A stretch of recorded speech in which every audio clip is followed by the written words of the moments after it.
दोस्तों 22 अप्रैल को पहलगाम में हुए आतंकी हमले के बाद पूरे देश में सिर्फ और सिर्फ एक ही चर्चा है। हालांकि हमारे देश में कई आतंकी हमले हुए, उससे हमने एक्शन भी देखे और रिएक्शन भी देखे। रही बात सरकार की, तो अब चाहे किसी की भी सरकार हो, जवाबदेही और जिम्मेदारी उसी की होती है। पर वर्तमान में जिस घटना को अंजाम दिया गया, उस घटना के बाद क्या हो रहा है, कभी आपने उस पर गौर किया? चलिए सोचने के लिए और गौर करने के लिए कुछ सवाल मैं आपको दे देता हूं, जिसके बाद जवाब मुझे कमेंट बॉक्स में जरूर देना। पहली बात यह कि जब ये आतंकी हमला हुआ तब वहां पर सेना तो दूर, स्थानीय पुलिस भी मौजूद नहीं थी। और दूसरी बात यह कि पहली बार किसी आतंकवादी ने धर्म पूछकर गोली मारी, जबकि पहले ऐसा कभी नहीं हुआ। तीसरी बात यह कि गोदी मीडिया ने खूब हिंदू मुसलमान करने का प्रयास किया, जिसमें वह कामयाब होती नजर नहीं आ रही। और चौथी बात यह कि वहां के स्थानीय लोग अब खुलकर बोल रहे हैं। पांचवी बात यह कि जितने भी पर्यटक वहां से सकुशल वापस आए हैं, किसी ने भी कश्मीरियों के खिलाफ नेगेटिव नहीं बोला। सारे लोग कश्मीरियों ने जो किया सिर्फ उसकी तारीफ कर रहे हैं। और छठी बात यह कि जो आतंकवादियों के खिलाफ कभी नहीं हुआ, वो अब होने वाला है, क्योंकि हर खामोशी के पीछे एक तूफान छुपा होता है और वो तूफान आने वाला है।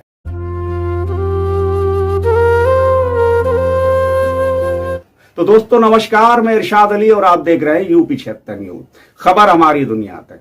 बस आपसे एक ही निवेदन है कि अगर आप हमें फेसबुक पर देख रहे हैं तो फॉलो करें, और यदि यूट्यूब पर देख रहे हैं तो हमारे चैनल को सब्सक्राइब करके घंटी वाला बटन जरूर दबाएं।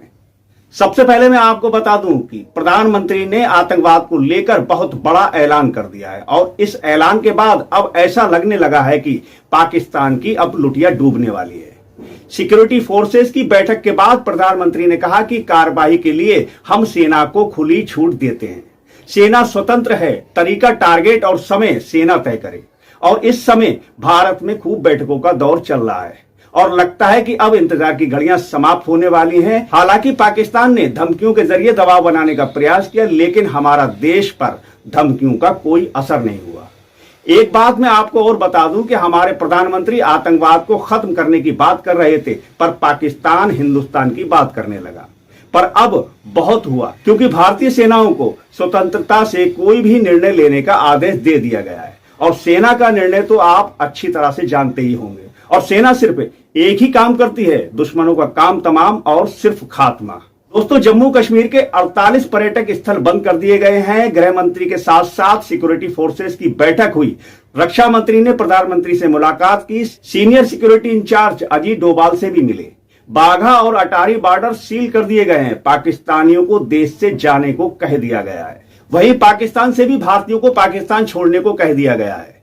बिहार के चुनावी सभा में प्रधानमंत्री ने ऐलान किया था, साथ ही पाकिस्तान के 16 यूट्यूब चैनल भी बंद कर दिए गए हैं। प्रधानमंत्री ने मन की बात और बिहार रैली के बाद खामोशी इख्तियार कर ली, और कांग्रेसियों ने मोदी के खामोशी पर गायब का एक पोस्टर जारी कर दिया।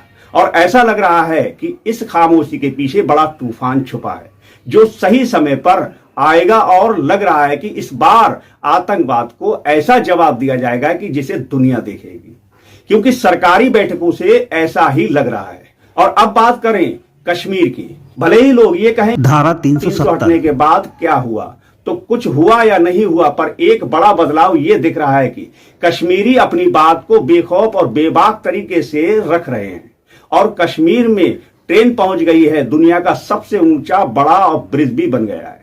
और सबसे बड़ी बात यह कि आतंकी हमले में मारे गए हिंदुओं के लिए कश्मीरियों में प्रेम दिखाई दिया है। जो कश्मीरी कभी कुछ नहीं बोलते थे, कभी जवाब नहीं देते थे, वो कश्मीरी अब भारतीय लोगों के लिए अपनी जान दांव पर लगा रहे हैं और खुलकर अपना विरोध जता रहे हैं। और अब कश्मीरी भी गोदी मीडिया का बाइकाट कर स्वतंत्र मीडिया से अपनी बात खुलकर कह रहे हैं। एक बात और दोस्तों, अब से पहले जो कश्मीरी पर्यटकों को इंडियन कहकर पुकारते थे, अब वो कश्मीरी इस घटना में मारे गए लोगों को अपना कहकर आंसू बहा रहे हैं।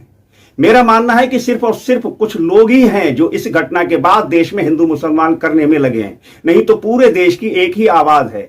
सिर्फ कुछ ही नारंगी खटमल हैं जो राजनीति में अपना कद बढ़ाने के लिए इस घटना को हिंदू मुसलमान के चश्मे से देख रहे हैं।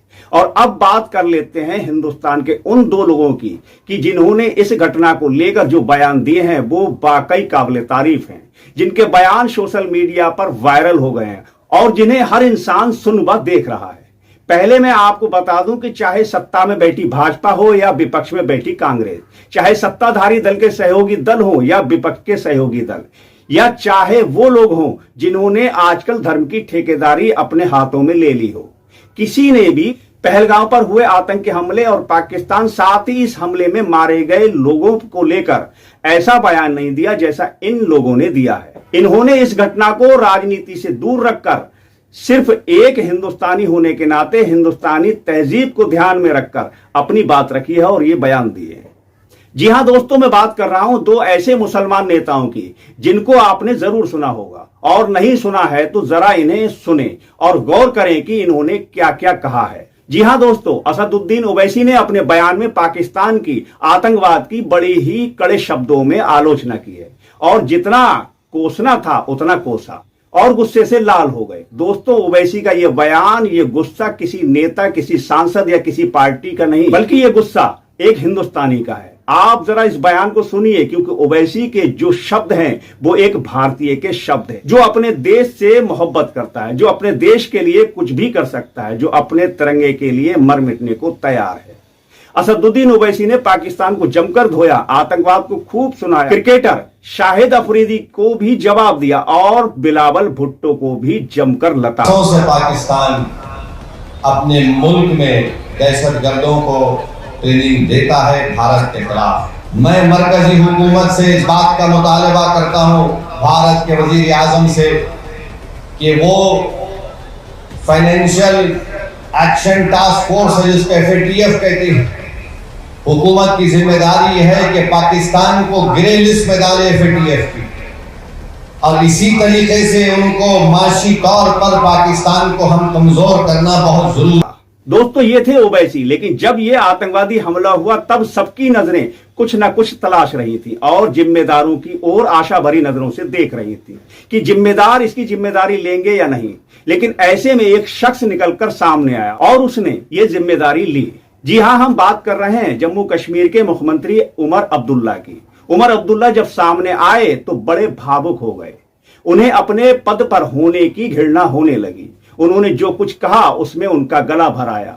उमर अब्दुल्ला ने जम्मू कश्मीर की विधानसभा में खड़े होकर जो भाषण दिया है वो सुनने लायक है।